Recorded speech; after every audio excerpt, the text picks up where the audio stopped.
नमस्कार मित्रांनो, मी हेमंत. कॉकरोच जनता पार्टी ही शेवटी डिजिटल वरनं आता फिजिकल स्वरूपात आलेली आहे. आधी केलेल्या घोषणेप्रमाणे कॉकरोच जनता पार्टीचं दिल्लीतल्या जंतर मंतरवरती आंदोलन सुरू झालेलं आहे. एक गोष्ट प्रामुख्याने सांगायची म्हणजे कॉकरोच जनता पार्टीचे संस्थापक अभिजित दिपके यांनी अगोदरच ही कुठलीही राजकीय आंदोलन नसून ही एक स्टुडंट विद्यार्थी चळवळ आहे असं वारंवार स्पष्ट केलेलं आहे. कॉकरोच जनता पार्टीला ऑनलाईन डिजिटल प्लॅटफॉर्मवरती जे समर्थन मिळालं, जी त्यांना लोकप्रियता मिळाली, त्याचं रूपांतर आता फिजिकल वास्तविक चळवळीमध्ये कॉकरोच जनता पार्टीने केलेलं आहे. घोषणा केल्याप्रमाणे अभिजित दिपके कॉकरोच जनता पार्टीचे संस्थापक अध्यक्ष हे आज सकाळी दिल्ली विमानतळावरती आले. 7:30 वाजता दिल्ली विमानतळावर दिपके हे आले. थोड्याच वेळात ते एअरपोर्टच्या बाहेर आले. एअरपोर्टच्या बाहेर येत असताना अभिजित दिपके यांनी डॉक्टर बाबासाहेब आंबेडकर यांचं आत्मचरित्र, त्यांचा फोटो असलेलं आत्मचरित्र हे हातात धरलेलं होतं. तेच पुस्तक ते प्रसार माध्यमांना आणि तिथे हजारोंच्या संख्येने जमलेल्या कॉकरोच जनता पार्टीच्या सदस्यांना, त्यांच्या समर्थकांना दाखवलं.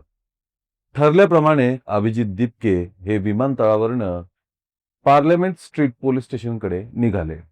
इथे घडलेली एक घटना विलक्षण आहे मित्रांनो, कारण प्रसार माध्यमांशी बोलत असताना यापूर्वी अभिजित दिपकेंना बऱ्याच पत्रकारांनी प्रश्न विचारला होता की 6 जूनला तुम्हाला आंदोलन करायचंय, 6 जूनलाच तुम्ही भारतात परत येताय, 6 जूनलाच तुम्ही परवानगी सुद्धा मागणार, मग तात्काळ तुम्हाला परवानगी मिळेल असं कसं होऊ शकतं? कारण आंदोलनासाठी जेव्हा परवानगी मागितली जाते तेव्हा त्या प्रक्रियेला वेळ लागतो. पोलिसांचे काही प्रश्न असतात, काही सूचना असतात, बऱ्याचदा कोण याच्यामध्ये सामील होणार आहे, किती लोक असतील, या सर्व गोष्टी सांगाव्या लागतात. पण अभिजित दिपके यांनी की जंतर मंतर हे आंदोलनासाठीच केलेलं ठिकाण आहे, आम्ही संविधानिक पद्धतीने आंदोलन करतोय त्यामुळे आम्हाला परमिशन मिळेलच असा विश्वास व्यक्त करत होते. त्याचप्रमाणे जर आम्हाला परमिशन मिळाली नाही तर परवानगी मिळेपर्यंत आणि हे आंदोलन होईपर्यंत मी दिल्लीतच थांबणार असं दिपके यापूर्वी सुद्धा म्हणाले होते. पण चमत्कारिकरित्या त्यांना गेल्या गेल्या तातडीने परवानगी मिळाली. सकाळी 10 ते संध्याकाळी 5 पर्यंत जंतर मंतरवरती आंदोलन करण्यास कॉकरोच जनता पार्टीला परवानगी मिळाली. अभिजित दिपके यांनी आंदोलनाला येण्यापूर्वी समर्थकांसाठी काही सूचना दिलेल्या होत्या. तसं त्यांनी अमेरिकेतून निघतानाच ऑन द वे असं ट्विट सुद्धा केलं होतं आणि त्यानुसार ते आज सकाळी पोहोचले. आंदोलनाबाबतीत दिपके हे वारंवार सांगत होते की आमचं संविधानिक पद्धतीने केलेलं शांततामय आंदोलन असणार आहे.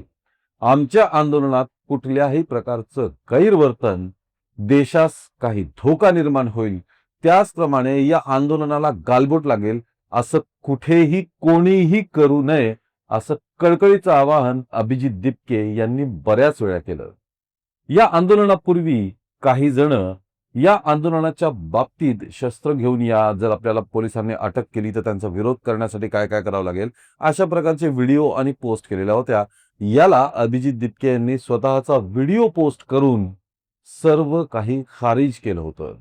ते म्हणाले की असं कुठलंही आवाहन आमच्यातर्फे केलं गेलेलं नाहीये, असं कोणीही करू नये, या सगळ्या खोट्या आणि फेक पोस्ट आहेत, यांचा मी निषेध करतो. आम्हाला फक्त आणि फक्त शांततामय पद्धतीनेच हे आंदोलन करायचं आहे असं जाहीर अभिजित दिपकेंनी बऱ्याच वेळा केलं.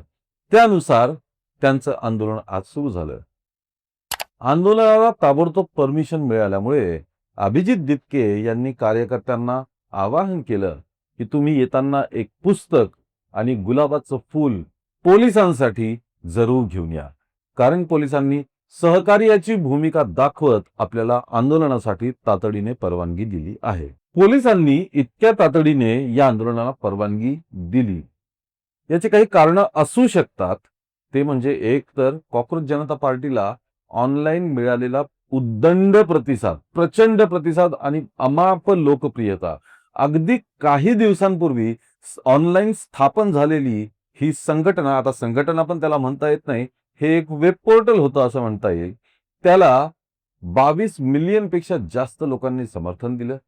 धर्मेंद्र प्रधान यांच्या राजीनाम्यासाठी जे एक घोषणा त्यांनी केली होती, त्यालाही लाखोंच्या संख्येने समर्थन मिळालेलं आहे. मुळात हे आंदोलन हे एका मुख्य कारणासाठी करण्यात आलेले आहे. जर या आंदोलनाला पोलिसांनी परवानगी नाकारली असती, तर मग सरकार हे आंदोलन दाबावू पाहतंय, सरकार या आंदोलनात काहीतरी गैरप्रकार करणार, अशा चर्चा डिजिटल मीडियामध्ये सुरू झाल्या असता आणि एकूणच मग सरकारच्या बाबतीत रोष हा वाढला असता. या आंदोलनाचं ज्याची शांततामय आंदोलन म्हणून घोषणा करण्यात आली होती, ते चिघळलं असतं, देशभरात संताप व्यक्त झाला असता आणि परिस्थिती हाताबाहेर गेली असती. म्हणून पोलिसांनी कुठलीही आडकाठी न घालता यांना तातडीने परवानगी दिली.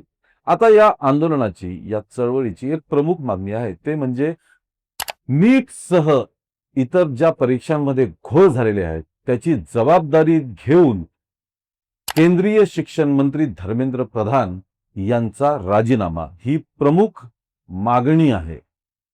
त्यासाठीच हे आंदोलन सुरू करण्यात आलेले आहे. आंदोलनाच्या वेळी आंदोलनकर्त्यांच्या हातात अशाच स्वरूपाचे फलक होते. धर्मेंद्र प्रधान यांच्या राजीनाम्याची मागणी करत होते.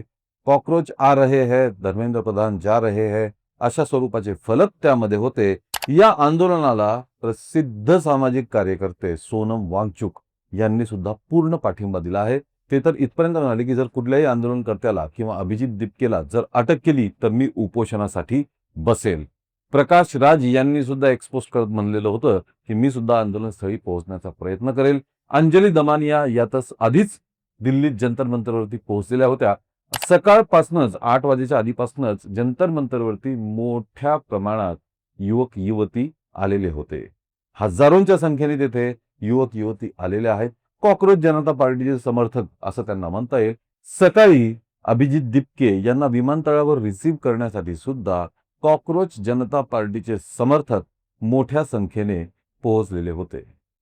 अभिजित दिपके हे मूळचे छत्रपती संभाजीनगरचे. त्यांच्या आई वडिलांनी सध्या आपलं राहतं घर सोडून वेगळ्या ठिकाणी स्थलांतर केलेलं आहे. अभिजितच्या वडिलांनी असं स्पष्टीकरण दिले, हे कुठल्याही थ्रेटमुळे, धमक्यांमुळे नाही, तर इथे माध्यमांचे लोक खूप मोठ्या प्रमाणात येत आहेत, खूप मोठ्या प्रमाणात समर्थक येत आहेत, रोज भेटायला कोणी कोणी येत आहेत. त्यामुळे प्रिकॉशनरी मेजर म्हणून आम्ही वेगळ्या ठिकाणी राहण्यास जात होतो. त्याचप्रमाणे अभिजितच्या चुलत्यांनी सुद्धा प्रतिक्रिया दिलेली आहे की आम्हाला अभिजितची काळजी वाटत आहे. अभिजितवरती कुठलाही अन्याय होऊ नये, अभिजितला अटक वगैरे होऊ नये. आमचा तर पहिल्यापासूनच अभिजितने कुठलंही आंदोलन करण्यात किंवा चळवळीत करण्यात किंवा राजकारणात येण्यात आमचा विरोध आहे. पण आता अभिजितने हे आंदोलन सुरू केलेलं आहे. संध्याकाळी 5 पर्यंत हे आंदोलन चालणार मित्रांनो. यात कुठलीही मोठी अपडेट आली तर ती आम्ही तुमच्यासाठी नक्कीच घेऊन येऊ. सध्या अतिशय शांततामय पद्धतीने, संविधानिक पद्धतीने हे आंदोलन सुरू करण्यात आलेलं आहे. बघूया या आंदोलनाचं पुढे काय होतं, याची दिशा काय असेल हे आपण लवकरच जाणून घेणार आहोत. तुम्हाला या आंदोलनाबद्दल काय वाटतं, या चळवळीबद्दल तुम्हाला काय वाटतं हे कमेंटमध्ये नक्की कळवा. या व्हिडिओला लाईक आणि शेअर करा आणि आमच्या धक्काबुक्की या चॅनलला ताबडतोब सबस्क्राईब करा. धन्यवाद.